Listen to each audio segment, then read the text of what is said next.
नमस्कार, मैं हूं कैलाश बिस्ट और क्राइम पेट्रोल देख रहे हैं आप। और आज तराई के एक पूर्व विधायक, लोकप्रिय नेता बीजेपी के हमारे साथ हैं, जो पूर्व छात्र संघ अध्यक्ष भी रहे हैं, राजेश शुक्ला जी। उनका हम स्वागत करते हैं। राजेश जी, बहुत बहुत स्वागत है आपका। नमस्कार। पूर्व विधायक आप रहे हैं, छात्र संघ अध्यक्ष आप रहे हैं और छात्र जीवन से लेकर ही राजनीति में आप सक्रिय भी रहे। सबसे पहले तो हम ये जानना चाहेंगे कि किस तरीके से जो आपका राजनीतिक जीवन था वो शुरू। देखिए, वैसे तो मेरे पिताजी की मृत्यु बहुत छोटी आयु में हो गई थी। मैं कक्षा 5 में पढ़ता था, लेकिन चूंकि वो स्वतंत्रता संग्राम सेनानी थे और एक बड़े नेता थे और तराई को बसाने में उन्होंने बड़ा एक काम किया था पंडित नेहरू के कहने पर, गोविंदवल्लभ जी के नेतृत्व में। और उसी नाते हम लोग सन 1949 में हमारा परिवार गोरखपुर के पास, तब गोरखपुर जिला था, बाद में देवरिया जिला बन गया जी, वहाँ के रुद्रपुर से हम लोग इस रुद्रपुर में आए थे, उत्तराखंड के। तो तराई बसाने का काम उन्होंने किया था। उनका बड़ा सम्मान आज भी है, लोग तराई गांधी बोलते हैं उनको। उनके नाम पर गवर्नमेंट का मेडिकल कॉलेज है, एक उनकी मूर्ति लगी है चौराहे पर। तो मन में बचपन से कहीं ना कहीं मैं उनसे इंस्पायर्ड था। हर बच्चा अपने पिता से कहीं ना कहीं इंस्पायर्ड होता है, उनको अपना आदर्श मानता है। लेकिन उनकी मृत्यु के पश्चात मैंने अपनी पढ़ाई पूरी की। पंतनगर कृषि विश्वविद्यालय से मैंने स्नातकोत्तर स्नातक की शिक्षा ग्रहण की जी। और उसके बाद चूँकि मेरा राजनीति में आने का मन था, तो मैंने राजनीति विज्ञान से कुमाऊं यूनिवर्सिटी के रुद्रपुर कॉलेज में एडमिशन लेकर वहाँ से राजनीति विज्ञान की पढ़ाई की और छात्र संघ का अध्यक्ष बना जी। और तब से निरंतर, चाहे वो छात्रों के आंदोलन हो, बेरोजगारी के आंदोलन हो, युवाओं के मसले हों, किसानों के मसले हों, कि तराई में खेती ज़्यादा है तो किसानों के मामले हों, इन सब पर एक बड़ा संघर्ष मैंने वहाँ खड़ा किया जी। और धीरे धीरे अपनी एक पहचान बनाई।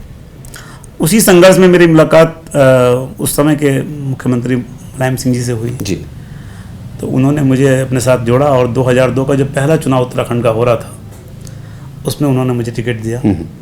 तब रुद्रपुर की 6 की विधानसभा होती थी और पूरे उत्तराखंड में सिर्फ वही सीट थी जहां समाजवादी पार्टी नंबर 2 पे रही संघर्ष में। जबकि समाजवादी पार्टी के उत्तर प्रदेश के एमएलए भी लड़ रहे थे चुनाव जी। मुन्ना सिंह चौहान जी भी लड़ रहे थे, अमरीश जी भी लड़ रहे थे, लेकिन मैं ही अकेले ऐसा था जो सेकंड नंबर पे आया और भाजपा 3rd नंबर पे गई। हालांकि बाद में नेताजी ने मुझे लोकसभा का चुनाव भी लड़ाया 2004 में जी। लेकिन अब नैनीताल और उधम सिंह मिला के लोकसभा तो जीत ही नहीं सकते थे, लेकिन मैंने उसमें भी अच्छा प्रदर्शन किया। लगभग 96,000 वोट मुझे मिला। लेकिन फिर मैं बीजेपी में आ गया और भगत सिंह कोश्यारी जी मुझे भाजपा में लाके उन्होंने मुझे टिकट दिया पार्टी ने। और 2007, 2012, 2017 और 2022 के 4 चुनाव में लड़ चुका। इसमें 2012 और 2017 में विधायक रहा। कहीं ना कहीं एक बहुत बड़ी जिम्मेदारी आपके कंधों पर उस वक्त और आ गई थी जब आप दूसरी बार विधायक थे, जब जीत कर आप आए थे और आपने जो सिटिंग मुख्यमंत्री थे हरीश रावत जी, उनको आपने हराया था। उसके बाद क्षेत्र में कई ऐसे विकास की योजनाएं थी जो धरातल पर आपने उतारी भी थी, क्योंकि सरकार भारतीय जनता पार्टी की थी। तो पहले मैं ये जानना चाहूँगा, दर्शक भी जानना चाहेंगे कि ऐसे कौन कौन से जो मुख्य कार्य थे जो आपकी विधानसभा में हो। देखिए, जब मैंने तत्कालीन मुख्यमंत्री हरीश रावत जी को हराया तो राजनीतिक पंडित और सब लोग एक कयास लगाते थे कि शायद मुझे मिनिस्ट्री मिलेगी। लेकिन राजनीति में आप जानते हैं, क्वेश्चंस होती हैं, चीज़ें होती हैं। उस समय चूँकि एकदम से कांग्रेस से काफ़ी लोग हमारी तरफ आए थे, तो आप देखते हैं किसी घर में मेहमान आ जाते हैं तो क्या होता है, मेहमानों को चारपाई दी जाती है और घर के लोग ज़मीन पर सो जाते हैं। तो हमने उन मेहमानों को मंत्री बनाया, सबको सम्मान दिया। हालांकि मेहमान कुछ रुके, कुछ चले भी गए। लेकिन उस कारण जब मैं मंत्री परिषद में आने से रह गया जी, तो मुझे लगा कि कहीं मेरे क्षेत्र की जनता को ये ना लगे कि राजेश शुक्ला को वोट देकर गलती हो गई। मुख्यमंत्री अगर जीते होते तो पहले वो मुख्यमंत्री ना बनते, ज़्यादा काम कर सकते थे। इसलिए मुझे मुख्यमंत्री के इस तरह का काम करना चाहिए। और मुझे खुशी है कि मेरी पार्टी, चाहे वो केंद्र का नेतृत्व हो चाहे प्रदेश का नेतृत्व हो, उन लोगों ने विकास के मामले में जितनी बड़ी योजनाएँ मैंने वहाँ प्रस्तुत की, उन सबको उन्होंने स्वीकृति दी और कई धरातल पर उतरी भी। जिसमें मेरे क्षेत्र में डिग्री कॉलेज नहीं था, तो भारत सरकार ने मात्र 2 डिग्री कॉलेज मॉडल दिए और मुझे खुशी है कि उन दोनों में से एक मेरे किच्छा में स्थापित हो।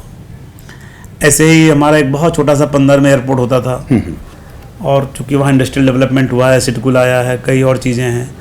और सामरिक दृष्टि से भी हम देखें तो चाइना के बॉर्डर से लगे हम लोग हैं।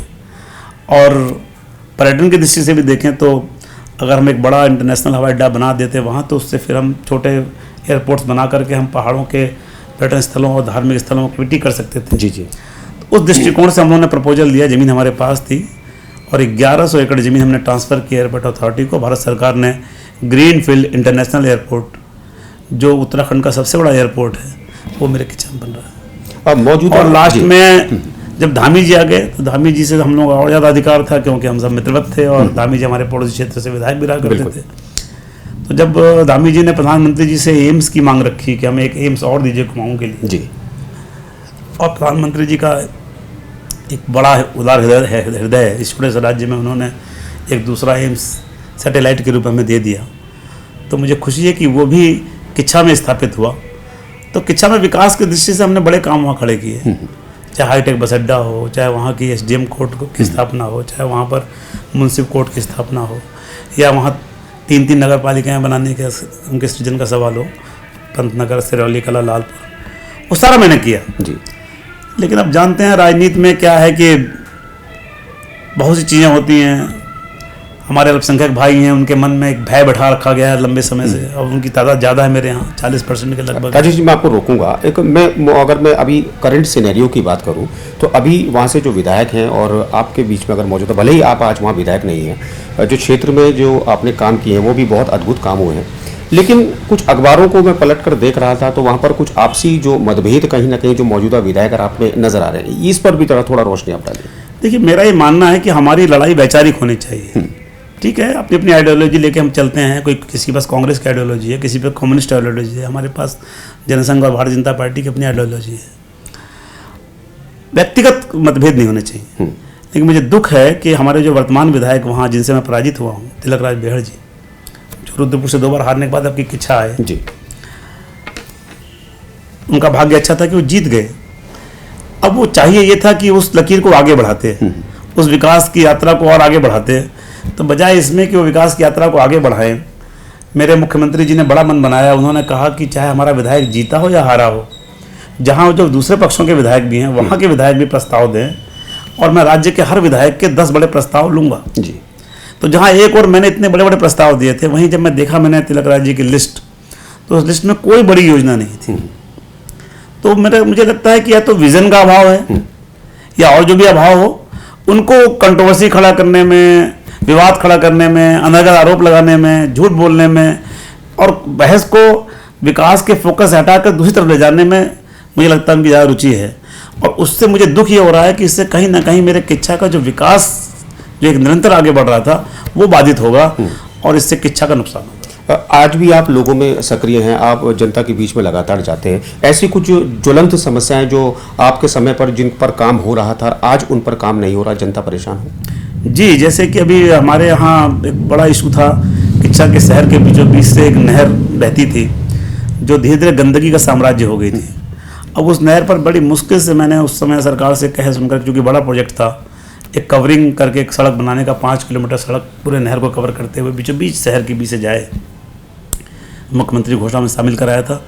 आई मैंने सुना कि क्षेत्र के विधायक जी ने, चूँकि उसमें कुछ ऐसे सड़क के चौड़ीकरण में कुछ घर ऐसे आ रहे थे जो अल्पसंख्यक समुदाय के थे, शायद उनकी वजह से या किस वजह से उन्होंने उस घोषणा को ही विलोपित करा दिया। तो इस तरीके से जो विकास में मील का पत्थर साबित हो सकती थी जो योजनाएं क्षेत्र की, उन पर उनकी कोई रुचि नहीं है। अभी उन्होंने CSC के उच्चीकरण की बात रखी है। मैं आपसे कहना चाहता हूँ, जिस नगर में एम्स बन रहा हो, बिल्कुल वहाँ CSC के उच्चीकरण का क्या इशू है? वहाँ शपथ इशू है। तो इसी तरीके से विजन के अभाव में मुझे लगता है कि जो हमारी बड़ी योजनाएं थी वही प्रभावित हो रही हैं, और जो काम हमने शुरू किए थे वो सब काम कहीं ना कहीं लंबित हो रहे हैं, जिसका नुकसान क्षेत्रीय जनता को उठाना पड़ेगा। एक हारा हुआ जनप्रतिनिधि हूँ मैं, लेकिन मैं सोचता हूँ कि मेरा दायित्व है कि मैं इस पर संघर्ष करूँ। और जैसे पंतनगर विश्वविद्यालय है, वो एशिया का एक माना हुआ विश्वविद्यालय हमारी कॉन्स्टिट्यूंसी में है। बिल्कुल।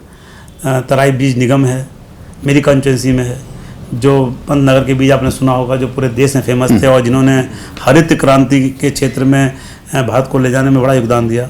आज ये दोनों संस्थाएं सफ़र कर रही हैं। तो मुझे लगता था कि विधायक जी का ध्यान उस तरफ होगा, लेकिन उन सब चीज़ों से हट कर उनका ध्यान विवाद और व्यक्तिगत आरोप प्रत्यारोपों में है। जी, अच्छा शुक्ला जी, आप भले ही चुनाव हार गए हैं और इस वक्त भी आपका जनता के प्रति पूरा फोकस है, और जिस तरीके से हमने आपकी पीड़ा देखी है जनता के प्रति, तो जाहिर तौर पर लगता है कि आपका अभी भी डायरेक्ट जुड़ाव है। लेकिन अगर षड्यंत्र की बात, आपको लगता है कि जिस तरीके से आपने काम करवाए थे, कोई ना कोई षड्यंत्र हो सकता है हराने में? देखिए, ये तो बात चूँकि पार्टी फोरम हम लोग कह चुके हैं, इसको पब्लिकली कहना ठीक नहीं है, लेकिन मुझे पता है कि मीडिया से कुछ छुपा हुआ नहीं है। और पार्टी ने उसका संज्ञान नहीं लिया होता तो आपने देखा होगा बाद में कई लोगों पर एक्शन भी हुए। जो लोग बहुत बड़े पदों पर बैठे हुए थे, लगता था कि बहुत सर्वशक्तिमान हैं, चूँकि उनकी रिपोर्ट गलत थी चुनाव के दौरान, तो उन सब पर एक्शंस हुए। कुछ लोग मिनिस्ट्री में नहीं लिए गए, कुछ लोग बड़े पदों से हटाए गए। तो ये सब बात शीशे की तरह साफ है, सबको मालूम है। मेरे क्षेत्र में भी एक लड़के को बागी लड़ाया गया मुझे हराने के लिए, उसको पाला पोसा गया, उसको टिकट देने का वादा किया गया, फिर उसको फंडिंग दी गई, उसके बाद उससे चुनाव में बागी खड़ा करके मेरे वोट खराब कराए गए। ये सारे तथ्य पार्टी के हाईकमान तक को पता है और इस पर पार्टी ने संज्ञान भी लिया है। बहुत ताकतवर लोगों को भी पार्टी ने आपकी आईना दिखाया। अच्छा, संगठन की बात करें और सरकार की बात करें, या सामंजस्य किस तरीके से आपको लगता है संगठन और सरकार में, और क्या लगता है आपको कि सरकार किस तरीके से काम कर रही है? क्योंकि जिस तरीके से मुख्यमंत्री का मूवमेंट देखते हैं बहुत सक्रिय है। देखिए, मुख्यमंत्री जी एक तो ऊर्जा से भरे हुए हैं, सबसे कम उम्र के मुख्यमंत्री वो पूरे हिंदुस्तान के हैं, और छात्र जीवन से, चूँकि वो लखनऊ यूनिवर्सिटी से पढ़ के आए और छात्र राजनीति से उन्होंने अपने आगे बढ़ाया, एबीवीपी में काम किया और धीरे धीरे वो यहाँ तक पहुँचे हैं। तो संगठन की उन्हें समझ है, युवाओं की पीड़ा की समझ है, और बहुत अच्छी बात एक ये और है कि इस राज्य को, जिसको पर्वतीय राज्य हम लोग मानते हैं और है भी, जी, इसमें भावर और तराई का भी बड़ा हिस्सा है। हरिद्वार जैसे मैदानी जिले हैं, ऊधम सिंह नगर जैसे तराई के इलाके हैं, हल्द्वानी और आपका कोटद्वार जैसे भावर के इलाके हैं। तो चूँकि आपकी जन्म पहाड़ में हुआ, परवरिश तराई में हुई, छात्र राजनीति लखनऊ में की, तो उनको पहाड़ से लेकर मैदान तक के भौगोलिक परिस्थितियों का, वहाँ की समस्याओं का, वहाँ के मिजाज का, वहाँ के अन्य चीज़ों का उन्हें खूब अच्छे से भान है, और उसका लाभ मुझे लगता है पूरे प्रदेश को अच्छे से मिलेगा। और अब तक का जो उनका सफ़र है, अभी इतना जल्दी उनका मूल्यांकन करना ठीक नहीं है, लेकिन इतने समय में उन्होंने तो जाहिर किया है कि उनमें इच्छा शक्ति कूट कूट कर भरी हुई है और ऊर्जा से भरे हुए हैं, और संगठन और उसके बीच में तालमेल भी ठीक है जी, क्योंकि भट्ट जी भी अनुभवी नेता हैं। और मैं तो एक एंगल और देखता हूँ कि जीते हुए विधायक तो सभी यहाँ अपनी बात रखते ही हैं, लेकिन चूंकि दोनों लोग इस बार चुनाव हार गए थे, भट्ट जी भी और धामी जी भी, बिल्कुल, तो इसलिए इन लोगों को हारे हुए क्षेत्रों की पीड़ा का पता है। चलिए, ये बहुत ही अच्छी तो उससे मुझे लगता है कि हम लोगों का जो जिन क्षेत्रों में भाजपा नहीं जीत पाई है, उनकी भी चिंता सरकार और संगठन दोनों अच्छे से करेंगे और कर रहे हैं, ऐसा मुझे लगता है। बिल्कुल, ये बहुत महत्वपूर्ण आप बात आपने कही। अच्छा, एक चीज़ और शुक्ला जी निकल कर आती है कि इस वक्त एक सरकार में एक अलग चीज़ हमको देखने को मिली। जब बजट बन रहा था तो जनता से सुझाव मांगे गए, और अभी उद्योग लगने हैं, और जो MSME है और अन्य जो उद्योग के जो विभाग हैं, उन पर भी उद्योगपतियों से या फिर जो उद्योग लगाना चाहते हैं उनसे सुझाव मांगे जा रहे हैं। इसको आप किस तरीके से देखते हैं? देखिए, लोकतंत्र का मूल ही यही है। हम क्या कहते हैं, जनता के लिए, जनता के द्वारा, जनता की सरकार, by the people, for the people, of the people. तो जब हम जनता के लिए हैं, जनता की सरकार है, जनता ने चुना है, तो फिर हर फैसले में अगर हम जनता की राय ले लें तो इससे अच्छी बात और क्या हो सकती है। और मैं समझता हूँ कि बड़े से बड़े रास्ते पे जो लोग चले हैं, उनको उसके सुझाव, उसके मार्ग आम लोगों के बीच से मिले हैं। जीवन उठा के देख लीजिए। तो ये तो उन्होंने बिल्कुल एक अनुकरणीय रास्ता चुना है। मुझे लगता है इसको देख के और भी प्रांतों में लोगों ने इसको अपनाया होगा कि हम कोई भी पॉलिसी बनाने जा रहे हैं, उसके पहले हम जनता से राय लें। हम किसानों के लिए कुछ करने जा रहे हैं तो हमें किसानों से पूछना चाहिए, हम उद्योग के लिए कुछ करने जा रहे हैं तो हमें उद्योग के लोगों से पूछना चाहिए, और उन सब की राय को लेने के बाद फिर हम कैसे उसको कानूनी अमल जहाँ पहनाएंगे। और मुझे लगता है ये काम अभी तक धामी जी ने अच्छे से किया है, और उसका एक अच्छा मैसेज भी लोगों में जा रहा है। इससे पहले अभी कुछ घटनाक्रमों की हम बात करें, कई घटनाक्रम प्रदेश में हुए, लेकिन इस वक्त एक गंभीरता देखी मुख्यमंत्री की जो कार्यशैली थी कि उन्होंने त्वरित उन पर कार्रवाई की, और जो भी दोषी थे उन पर गंभीर कार्रवाई की गई। इसको किस तरीके से? देखिए, मोदी जी उनसे बहुत स्नेह करते हैं, और मुझे लगता है कि मोदी जी से भी बहुत ज़्यादा प्रेरणा लेते हैं हमारे माननीय मुख्यमंत्री। मोदी जी ने जब प्रधानमंत्री के रूप में कार्यभार संभाला था, तो उससे पहले देश भर के भाजपा के सभी जो प्रमुख कार्यकर्ता थे उनको तालकटोरा स्टेडियम बुलाया गया था जी, और वहाँ मैं भी गया था एज ए MLA। और वहाँ कहा गया था, खुद मोदी जी ने मेरे मुंह से कहा था कि मैं जो युद्ध छेड़ने जा रहा हूँ ये धर्म युद्ध है, और इसमें मेरा कोई सगा नहीं है, कोई भी मेरा अपना नहीं है, कोई मेरा पराया नहीं है। जो जैसा करेगा वैसा भरेगा, मैं उसको बख्सूंगा नहीं। ये नहीं होगा कि साहब भाजपा के इसलिए आप छोड़ दिए जाएंगे। तो आज मुझे खुशी है कि प्रदेश में भी जो घटनाएं घटी हैं, आपने देखा होगा उसमें से एक आध लोगों का ताल्लुक बीजेपी के लोगों से भी निकला। जी, लेकिन उसमें सरकार ने कोई नरमी नहीं दिखाई। बिल्कुल, सरकार ने वही किया जो एक शासक को करना चाहिए। जो नीति कहती है, जो लोकतंत्र कहता है, जो संविधान कहता है, और उसके हिसाब से काम करके उन्होंने अपने पराये के भेद को मिटाते हुए जिस दृढ़ता से निर्णय लिए हैं, वो उससे उनकी छवि बहुत अच्छी उभर कर आई है और लोगों में विश्वास जगा है कि पुष्कर धामी के नेतृत्व में उत्तराखंड नई ऊंचाइयों को छुएगा। जनता का यही विश्वास सरकार पर बना रहे, कोई मैसेज ऐसा आप देना चाहेंगे कि जनता लगातार अपना विश्वास बना कर रखे? देखिए, मैं तो यही कहना चाहूँगा कि वो शासन और जनता के बीच सामंजस्य रखें, संगठन को सम्मान देते हुए एक सेतु वो काम करे संगठन। मैंने स्वयं मिलकर मुख्यमंत्री से कहा था कि आप जब भी किसी जिले में जाएं, औचक रूप से आप अचानक बिना प्रशासन को बताए किन्हीं 2 गांव में चले जाएं गाड़ी लेकर के और लोगों से मिलें, मौके पर देखें। मैं दावे से कह सकता हूं कि जब हम लोगों के बीच चले जाते हैं और बिना बताए चले जाते हैं तो ना केवल लोगों को अच्छा लगता है, बल्कि उसमें हमको जो फीडबैक मिलता है वो मैनिपुलेटेड नहीं हो सकता, वो पूर्व योजित नहीं हो सकता, क्योंकि अचानक जब मुख्यमंत्री पहुंचेंगे कहीं और वहाँ से जो फीडबैक मिलेगा, उस फीडबैक से मुख्यमंत्री को भी अवगत होंगे और साथ ही साथ अधिकारियों में भी और कर्तव्यनिष्ठता जगेगी। उन्हें इस बात का भय रहेगा कि मेरा मुख्यमंत्री कहीं पहुंच सकता है। और जैसा अभी तक देखने में आ रहा है, मुख्यमंत्री जाने वाले समय में ये काम भी करने जा रहे हैं। बिल्कुल, चलिए, ये अच्छी बात है कि सुझाव भी मुख्यमंत्री को दिए जाए। इसके अलावा हमने सुना है कि आपको शेर व शायरी का भी शौक है। औरों जैसा होकर भी बाइज्जत हूँ महफिल में, कुछ लोगों का भोलापन है, कुछ अपनी अयारी है। चलिए, हमसे बातचीत के लिए बहुत बहुत धन्यवाद आपका।